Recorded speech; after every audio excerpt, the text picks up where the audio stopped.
మాటల కందని విషాదం చూస్తుండగానే ఘోరం జరిగిపోయింది. గుజరాత్లో విమాన ప్రమాదం ట్రాజడీని మిగిల్చింది. మాజీ ముఖ్యమంత్రి విజయ్ రూపానీ సహా 242 మంది చనిపోయారు. దీంతో ఒక్కసారిగా విషాద ఛాయలు అమ్ముకున్నాయి. విమాన ప్రమాద ఘటన హాస్పిటల్ బిల్డింగ్ పై జరగడంతో మృతుల సంఖ్య మరింతగా పెరిగింది. ప్రాణాలను కాపాడాల్సిన డాక్టర్లు మృత్యువాత పడ్డారు.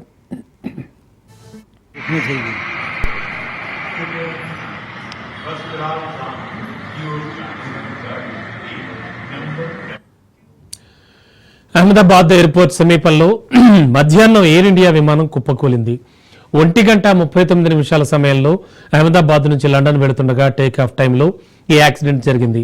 ఒక్కసారిగా సివిల్ ఆసుపత్రి సమీపంలోని బీజే మెడికల్ కాలేజీ బిల్డింగ్ జనావాసాలపై ఫ్లైట్ క్రాష్ అయింది.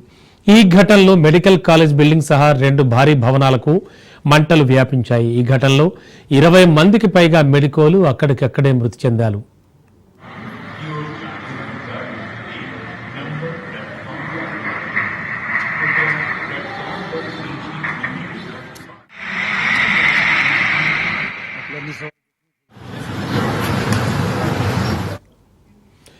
మధ్యాహ్న సమయం కావడంతో పెద్ద ఎత్తున పీజీ స్టూడెంట్స్ భోజనానికి వచ్చారు. ఆ సమయంలోనే ఒక్కసారిగా ఫ్లైట్ బిల్డింగ్ పై కూలిపోయింది.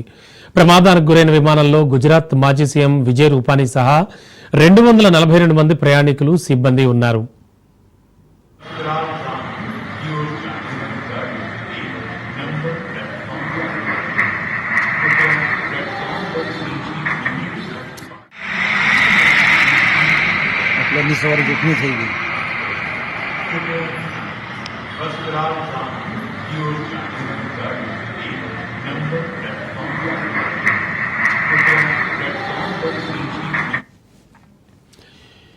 ఎయిర్ ఇండియా ప్రమాదంలో మృత్యుంజయుడిగా ఓ ప్రయాణికుడు బయటకు వచ్చాడు. అతిపెద్ద ప్రమాదం నుంచి బయటపడ్డాడు ఓ ప్రయాణికుడు. 38 ఏళ్ల రమేష్ విశ్వకుమార్ ప్లేన్ క్రాష్ తర్వాత బయటకు నడిచొచ్చాడు. 11A సీట్లోని ప్రయాణికుడు బతికి బయటపడ్డట్టుగా గుర్తించారు.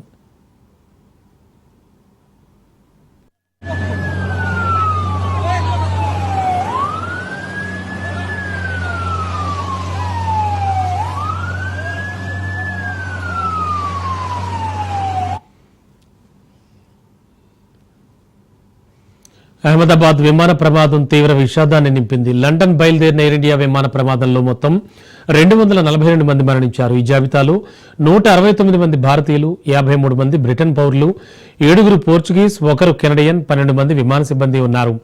ఈ విమాన ప్రమాదంలో గుజరాత్ మాజీ సీఎం విజయ్ రూపానీ సైతం మరణించారు. ఈ విమానంలో ప్రయాణిస్తోన్న గుజరాత్ మాజీ సీఎం విజయ్ రూపానీ మరణించినట్లు అహ్మదాబాద్ సిపి ప్రకటించారు. ఆయన కుమార్తె లండన్లో నివసిస్తున్నారు. ఈ నేపథ్యంలో ఆమె వద్దకు వెళ్లేందుకు ఆయన లండన్ పయనమయ్యారు. ఇక రూపానీ భార్య అంజలి లండన్లో ఉన్నారు. ఆమెను తీసుకొచ్చేందుకు ఆయన లండన్ పయనమైనట్టుగా విజయ్ రూపానీ కుటుంబ సభ్యులు వివరించారు. 2016 నుంచి 2021 వరకు గుజరాత్ ముఖ్యమంత్రిగా విజయ్ రూపానీ విధులు నిర్వహించారు.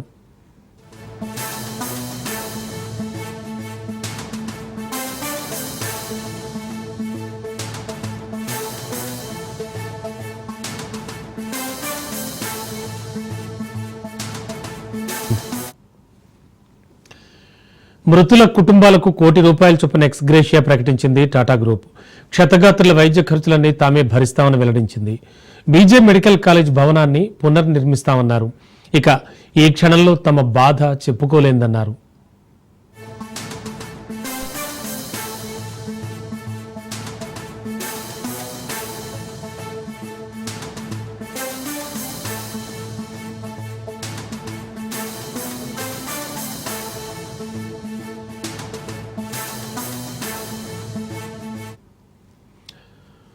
అహ్మదాబాద్ విమాన ప్రమాద ఘటనా స్థలిని కేంద్ర విమానయాన శాఖ మంత్రి రామ్మోహన్ నాయుడు పరిశీలించారు.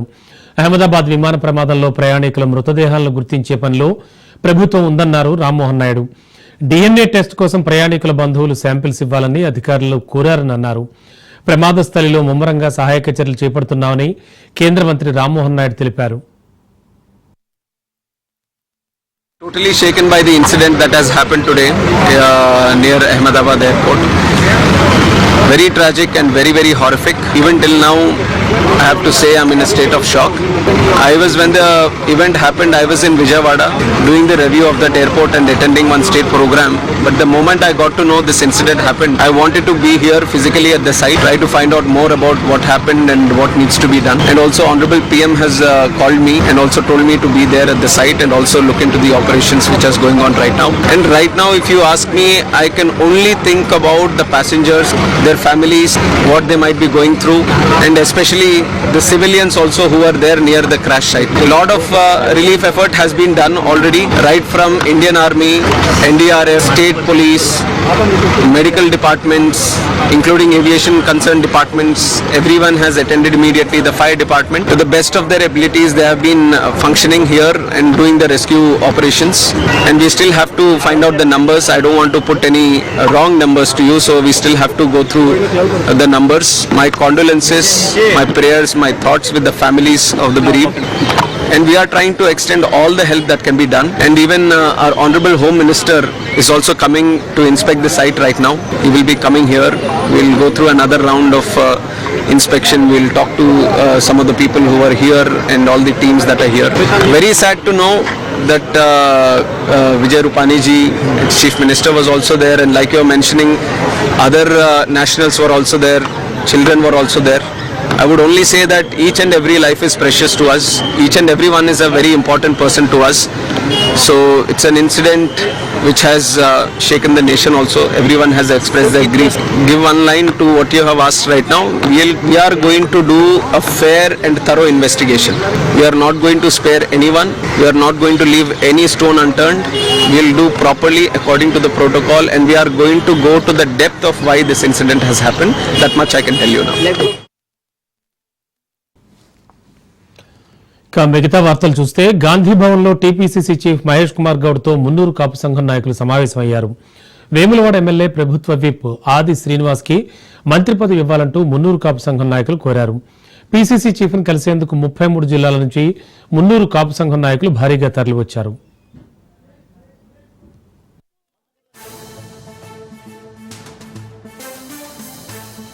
Welcome back. సీఎం రేవంత్ రెడ్డిపై మాజీ మంత్రి కేటీఆర్, ఎమ్మెల్యే కౌశిక్ రెడ్డి అనుచిత వ్యాఖ్యలు చేశారంటూ హైదరాబాద్ సైబర్ క్రైమ్ పోలీసులకు ఎమ్మెల్సీ బల్మూరి వెంకట్ ఫిర్యాదు చేశారు. సీఎం రేవంత్ రెడ్డి ప్రతిష్టకు భంగం కలిగేలా అనుచిత వ్యాఖ్యలు చేశారని, వారిపై చర్యలు తీసుకోవాలని బషీర్బాగ్ సైబర్ క్రైమ్ పోలీసులకు ఫిర్యాదు చేశారు.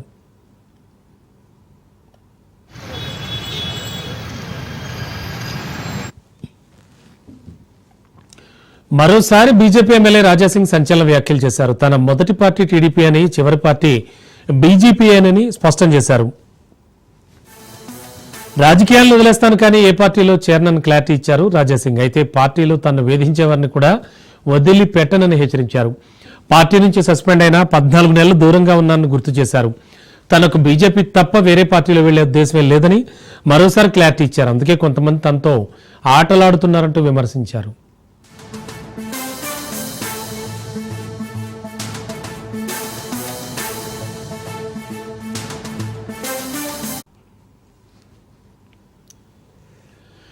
తెలంగాణలో పెద్ద ఎత్తున ఐఏఎస్ అధికారులను ప్రభుత్వం బదిలీ చేసింది. 36 మంది అధికారులను బదిలీ చేస్తూ సర్కార్ నిర్ణయం తీసుకుంది. ఈ మేరకు ప్రభుత్వ ప్రధాన కార్యదర్శి రామకృష్ణరావు ఉత్తర్వులు జారీ చేశారు.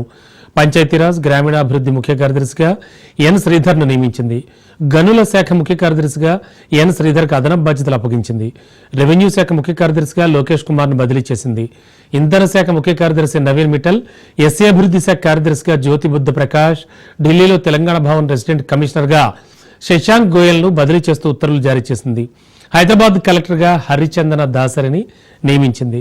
టీజీ ఆయిల్ ఫెడ్ ఎండీగా J Shankaraiah, registrations and stamp special సెక్రటరీగా రాజీవ్ గాంధీ హనుమంతును నియమించింది.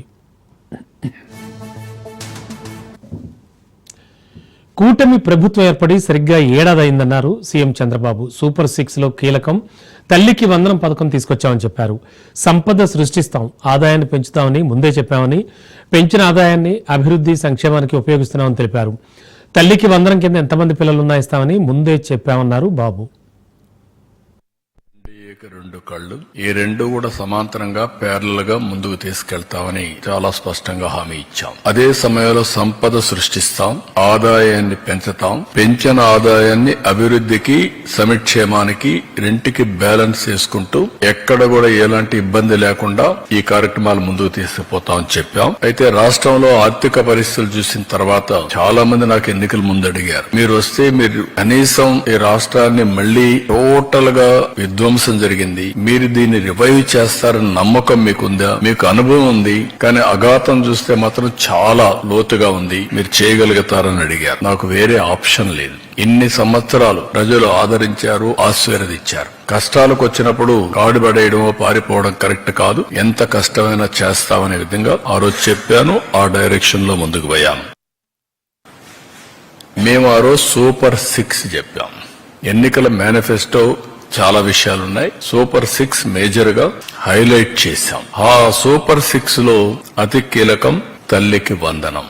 ఆ తల్లికి వందనం ఆ రోజు మేము చెప్పింది చాలా స్పష్టంగా, ఒక ఇంట్లో 2 పిల్లలుంటే ఒకరికే డబ్బులిచ్చి ఒకరికి ఇవ్వకుండా చేస్తే, ఒకరినే ఆ తల్లి చదివిస్తే, లేకుంటే అన్ని విషయాలు చూసుకుంటే అది మంచిది కాదు. ఎంతమంది పిల్లలుంటే అంతమంది పిల్లలకి తల్లికి వందనం వర్తింపజేస్తామని చాలా స్పష్టంగా చెప్పాం. ఈ రోజు మీరు చూస్తే 67 లక్షల మందికి దగ్గర 10,091 కోట్ల రూపాయలు టోటల్ గా ఖర్చు అవుతుంది. ఇందులో 1,346 కోట్ల రూపాయలు స్కూల్ డెవలప్మెంట్ కి వెళ్తుంది. పొదిలిలో బాధ్యత లేకుండా పర్యటిస్తారా అని ప్రశ్నించారు సీఎం చంద్రబాబు నాయుడు. దేవతల రాజధానిపై అనుచిత వ్యాఖ్యల, మీరెంత కొవ్వెక్కున్నారో, మీ ఇంట్లో ఆడవాళ్లు లేరా అని సీఎం ఆగ్రహం వ్యక్తం చేశారు. రౌడీలను వెంటేసుకుని వెళ్లి మరీ రౌడీజం చేస్తారా అంటూ నిలదీశారు. జగన్ కంటే ఎక్కువ సంక్షేమం చేస్తున్నామని, శాంతి భద్రతల సమస్యలు సృష్టిస్తే కుదరదన్నారు. ఎవరు రౌడీ షీటర్, ఎవరు వాడు గంజాయి బ్యాచ్. వెళ్తావా, మీరు వెళ్తారా? ఎన్ని గుండెలుండాలి మీకు? ప్రజలు మీకు సపోర్ట్ చేయాలన్నా. ఇంకొక పక్క నిన్న పొగాకు, ఏంటి నీ పని? పొగాకు నేను చెప్పాను, ఎవరిచ్చారండి? 12,000 రూపాయలు క్వింటాల్కిచ్చి కొనిస్తున్నా. మా దగ్గర ఎక్స్పర్టైజ్ లేదు, గోడౌన్స్ కూడా లేవు, రైతులు ఇబ్బందుల్లో ఉన్నారు. ఎంతైనా పర్వాలేదు, నష్టం వచ్చినా పర్వాలేదు, కొనాలని కొంటున్నాం. కొంటే మీ బాధ్యత ఏంటి? ఎప్పుడు చేశారా మీరు? బాధ్యత లేకుండా పోయి ఒక 15,000 మందిని వేసకపోయి ఇక్కడ ఏం చేశారు? అమరావతి, దేవతల రాజధాని అమరావతి, ప్రజా రాజధాని అమరావతి, వేశ్యల నగరం. ఇది ఎంత కొవ్వెక్కుందండి మీకు? ఇంకా సమర్థించుకుంటారా మీరు? మీ ఇంట్లో ఆడబిడ్డలు లేరా? మీకు తల్లి లేదా? కూతురు లేరా? మీ భార్యలు లేరా? What are you talking? మనకు బ్లడ్ బాయిలింగ్ కాలేదా? ఇలాంటి వాళ్ళు నిన్న దాన్ని డైవర్ట్ చేయడానికి పోయి గొడవ చేస్తారా మీరు? దీనికి ఏం చేయాలి? ఒక చిన్న గీత ఉంటే ఇంకో పెద్ద గీత గీయాలి. అంటే పోయి 15,000 మందిని పెట్టుకొని రౌడీజం చేస్తారా? అంటే మీ ఉద్దేశం ఏంటి? నేరస్తులు రాజకీయ ముసుగులో చేస్తున్నారు కాబట్టి మాట్లాడితే రాజకీయ నాయకులపైన యాక్షన్ ఎవరి మీద తీసుకోవాలి? రాష్ట్రానికి లా అండ్ ఆర్డర్ ఎవరు క్రియేట్ చేసినా బీ కేర్ఫుల్. హెచ్చరిస్తున్నా, నేనెప్పుడు భయపడలా. Public safety no compromise. రాష్ట్ర ప్రభుత్వం ఏర్పడి ఏడాది పూర్తయిన సందర్భంగా తెనాలి ప్రజలందరికీ మంత్రి నాదెండ్ల మనోహర్ కృతజ్ఞతలు తెలిపారు. కూటమి నేతలందరి కృషితోనే అధికారంలోకి వచ్చామన్నారు ఆయన. గత ప్రభుత్వంలో గాడి తప్పిన అన్ని వ్యవస్థల్ని ఒక్కొక్కటిగా గాడిలో పెట్టుకుంటూ రాష్ట్రాన్ని అభివృద్ధి చేస్తున్నామన్నారు. తెనాలి నియోజకవర్గానికి అన్ని శాఖల నుంచి 400 కోట్లకు పైగా అభివృద్ధి పనులు చేపట్టామని నాదెండ్ల వెల్లడించారు. ప్రజలిచ్చిన తీర్పుకి రానున్న రోజుల్లో కూటమి ప్రభుత్వం చిత్తశుద్దితో పనిచేస్తూ రాష్ట్రాభివృద్ధి సంక్షేమం కోసం పాటుపడుతుందని నాదెండ్ల మనోహర్ తెలిపారు. మెజార్టీ ఇచ్చి శాసనసభ్యుడిగా నన్ను గెలిపించిన తెనాలి నియోజకవర్గ ప్రజలందరికీ మనస్ఫూర్తిగా నేను ధన్యవాదాలు తెలుపుతున్నాను. సంవత్సర కాలం ముందుగా ఇప్పుడున్న వ్యవస్థ ఏ విధంగా గాడి తప్పిందో మీరు అందరూ చూశారు. లా అండ్ ఆర్డర్ విషయంలో కానివ్వండి, ఎవరు ఊహించిన విధంగా సంక్షేమం అనే అపోహ సృష్టించి ఏ మాత్రం కూడా అభివృద్ధి పైన దృష్టి సారించుకుంటారు. రోడ్లు ధ్వంసమయ్యే పరిస్థితి, కనీసం కాలువల మరమ్మతులు లేని పరిస్థితి, రైతాంగానికి అండగా నిలబడలేని ప్రభుత్వం, ఆర్థికంగా కూడా ఎంతో నష్టం కలిగించిన సందర్భంలో సంవత్సర కాలం కూడా గౌరవ ముఖ్యమంత్రి గారు చంద్రబాబు నాయుడు గారి నాయకత్వంలో, మా నాయకుడు ఉప ముఖ్యమంత్రిగా పవన్ కళ్యాణ్ గారు అందరం కూడా కలిసికట్టుగా ఒక మార్పు తీసుకుని తప్పతో పనిచేశాం. తెనాలి నియోజకవర్గంలో ప్రత్యేకంగా దాదాపు 74 కోట్ల రూపాయలతో మనం అభివృద్ధి కార్యక్రమాలు, సుమారు 400 కోట్ల రూపాయల వరకు వివిధ సంక్షేమ కార్యక్రమాలు చేసుకుంటూ ఈ ప్రాంతాన్ని అభివృద్ధి చేయడానికి కోసం తెనాలి మున్సిపాలిటీ, తెనాలి మండలం ఏపీలో కూటమి ప్రభుత్వ ఏడాది విధ్వంస పాలనపై వైసీపీ బుక్ రిలీజ్ చేసింది. జగన్ అంటే నమ్మకం, చంద్రబాబు అంటే మోసం పేరుతో ఈ పుస్తకాన్ని party state coordinator Sajjala Ramakrishna Reddy విడుదల చేశారు. కూటమి ఏడాది పాలనంతా కూడా విధ్వంసమే అన్నారు. కూటమి ప్రభుత్వం ఒక్క హామీ కూడా అమలు చేయలేదని, రెడ్ బుక్ రాజ్యాంగాన్ని అమలు చేస్తున్నారన్నారు. దీనికి వాస్తవాలు ఆధారాలతో వైఎస్ఆర్సీపీ పుస్తకాన్ని తెచ్చామన్నారు. 24 మధ్య ఇంతే ల్యాండ్ స్లైడ్ విక్టరీతో ఇంతకంటే ఎక్కువ, ఎందుకంటే ఒకే పార్టీ ఒక సింగిల్ పార్టీగా వైఎస్ఆర్సీపీ పోటీ చేసి ఆ రోజు 151 సీట్లతో గెలిచినప్పుడు ఇదే రకంగా ఒక ఘనమైన విజయంతో 19లో పాలన మొదలుపెట్టారు జగన్మోహన్ రెడ్డి గారు. సో అప్పటికి ఒక గేటురాయి ఏర్పాటు చేశారు, ఒక కొలమానం కొలబద్ద 19-24 మధ్య తన పాలనతో జగన్మోహన్ రెడ్డి గారు. 24 అంటే ఏడాది క్రితం చంద్రబాబు నాయుడు గారు మళ్ళీ అధికారంలోకి వచ్చారు. 3 పార్టీలు కలిసి భారీ మెజారిటీతో, అత్యంత భారీ మెజారిటీతో అధికారంలోకి వచ్చాడు 3 పార్టీలు కలిసి. అప్పటి నుంచి ఈ సంవత్సరం అయింది. ఇప్పుడు సహజంగానే జగన్మోహన్ రెడ్డి గారి పాలనలో తొలి ఏడాది, చంద్రబాబు నాయుడు గారి పాలనలో తొలి ఏడాది ఎట్లుంటుందనేది కంపారిజన్ రాష్ట్ర ప్రజలందరూ గమనిస్తున్నారు. మేధావులు, విశ్లేషకులు కూడా దాన్ని అనలైజ్ చేస్తున్నారు. సహజంగానే మాజీ మంత్రి పేర్ని నాని ఘాటు వ్యాఖ్యలు చేశారు. కూటమి ప్రభుత్వం మాయమాటలతో అరచేతిలో స్వర్గం చూపించి గద్దెనెక్కిందన్నారు. జగన్ జెండా మోసిన కార్యకర్తల ఇంట్లో టపాసులు కాల్చివేసి మానసిక ఆనందం పొందారన్నారు. వైసీపీ కార్యకర్తల ఇంట్లో పూల కుండీలను బద్దలు కొట్టడం, కార్యకర్తలపై భౌతిక దాడులకు దిగడం చేశారన్నారు. వైసీపీ కోసం పనిచేసిన వారిని కట్టడి చేసేందుకే వారిపై అక్రమ కేసులు పెడుతున్నారని నిప్పులు చెరిగారు. ఇచ్చినటువంటి 25,000 పట్టాలతో పాటుగా లబ్ధిదారులతో పాటుగా ఈ 800 చిల్లర మందికి కూడా పట్టాలు ప్రింట్ అయ్యి అక్కడి నుంచి రాష్ట్రంలో కూటమి సర్కార్ ఫెయిల్ అయిందన్నారు ఏపీసీసీ చీఫ్ వైఎస్ షర్మిల. అందరికీ తల్లికి వందనం అమలు కావాలన్నారామె. 87 లక్షల మంది విద్యార్థులుంటే 63 లక్షల మందికి మాత్రమే ఇస్తానంటున్నారని, అది ఎంతవరకు కరెక్ట్ అని షర్మిల ప్రశ్నించారు. రైతు భరోసా కూడా అమలు చేయలేదని షర్మిల ఆరోపించారు. 3 సిలిండర్ల పథకం కూడా ప్రభుత్వం సరిగ్గా అమలు చేయలేదన్నారు. వాయిదాలు వేసుకుంటూ పోతే ఏ పథకం కూడా సక్రమంగా అమలు కాదన్నారామె.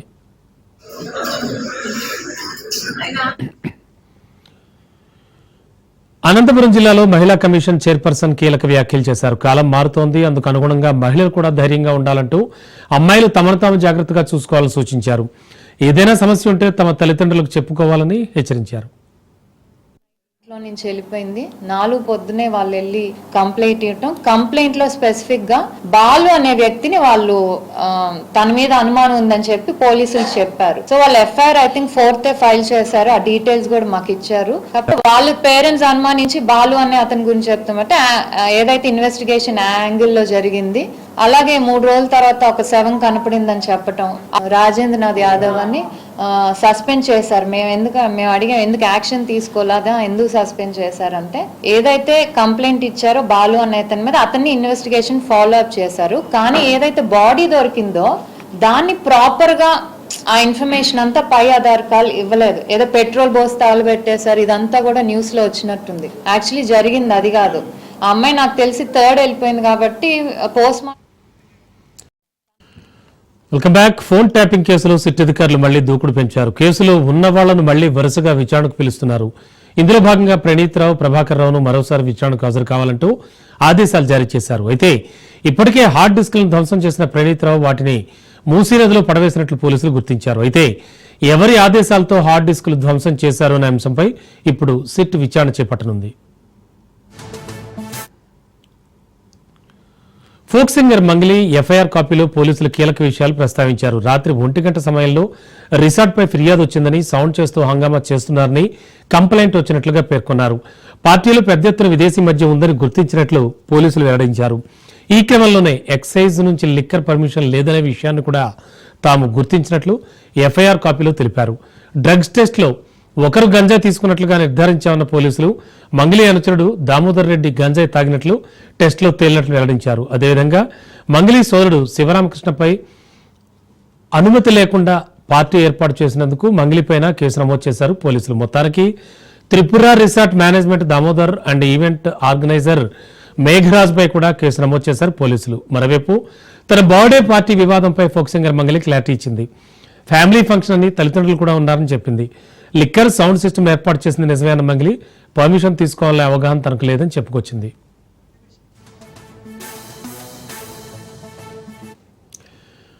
ఫార్మా కంపెనీలో ప్రమాదం జరిగిన ఘటన కలకలం రేపుతోంది. అనకాపల్లి జిల్లా కేంద్రంలో చోటు చేసుకుంది ఈ ఘటన. ఎస్ఎస్ ఫార్మా కంపెనీలో విషవాయువులు లీక్ అవడంతో 2 కార్మికులు మృతి చెందారు. చికిత్స పొందుతున్న పలువురు పరిస్థితి కూడా విషమంగా ఉంది. మృతులు చంద్రశేఖర్ కుమారులుగా గుర్తించారు. మృతుల కుటుంబ సభ్యులకు యాజమాన్యం ₹1 కోటి చెల్లించాలని తోటి కార్మికుల కుటుంబ సభ్యులు డిమాండ్ చేస్తున్నారు. అయితే యాజమాన్యం సరైన భద్రతా ప్రమాణాలు పాటించిన కారణంతో ప్రమాదం జరిగిందంటూ ఆరోపణలు వెల్లువెత్తుతున్నాయి.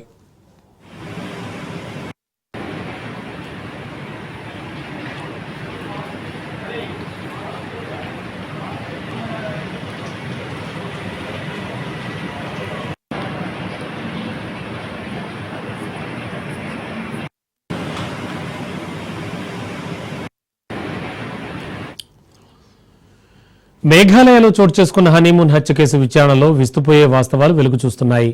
రఘువంశీ సోనములు బస చేసిన హోంస్టే గదిలో పోలీసులకు దొరికిన వస్తువులు కేసు దర్యాప్తులో పురోగతికి దోహదపడ్డాయి.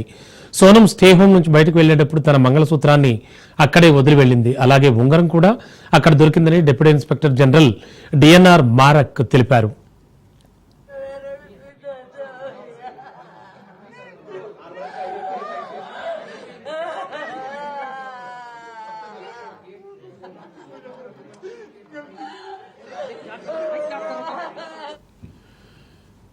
పంజాబ్లో ఓ దారుణం వెలుగు చూసింది. లూథియానాకు చెందిన ప్రముఖ social media influencer Kamal Kaur అనుమానాస్పద స్థితిలో మృతి చెందారు.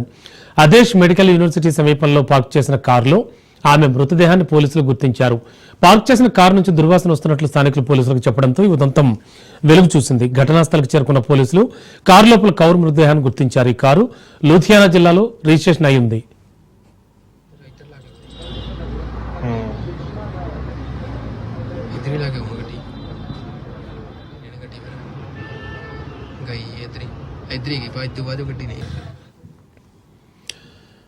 తెలంగాణ ప్రభుత్వం ఉమ్మడి జిల్లాలకు ఇన్ఛార్జ్ మంత్రులు నియమించింది. మహబూబ్ నగర్ కు దామోదర రాజనరసింహ, రంగారెడ్డి జిల్లాకు శ్రీధర్ బాబు, ఆదిలాబాద్ కు జూపల్లి కృష్ణారావు, కరీంనగర్ కు తుమ్మల, ఖమ్మం జిల్లాకు వాకెటి శ్రీహరి, హైదరాబాద్ కు పొన్నం ప్రభాకర్, నిజామాబాద్ జిల్లాకు సీతక్క, వరంగల్ కు పొంగులేటి, మెదక్ జిల్లాకు వివేక్, నల్గొండకు అడ్లూరి లక్ష్మణ్ ను ఇన్ఛార్జ్ మంత్రులుగా నియమిస్తూ ప్రభుత్వం ఉత్తర్వులు జారీ చేసింది.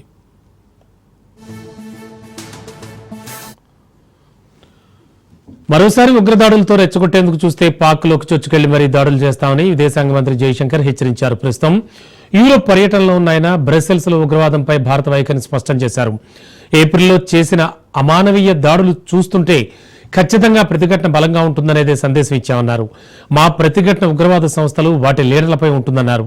వాళ్ళెక్కడున్నా మాకు అనవసరమన్న జయశంకర్ పాకిస్తాన్ లోపల తలదాచుకుని ఉంటే అక్కడికి వెళ్లి మరీ దాడి చేస్తామని జయశంకర్ తేల్చి చెప్పారు. పాక్లో ఉగ్రవాదం అనేది ఆ దేశ విధానంగా మారిందని, ఆ దేశం ఇంత దిగజాడమే సమస్యని ఆయన వివరించారు.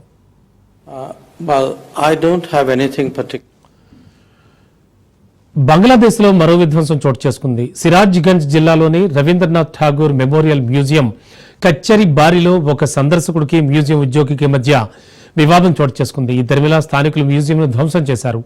ఈ ఘటనపై పోలీసు అధికారులు దర్యాప్తు ప్రారంభించారు. మ్యూజియంను తాత్కాలికంగా మూసివేశారు. জুলাই কাছারি বাড়িতে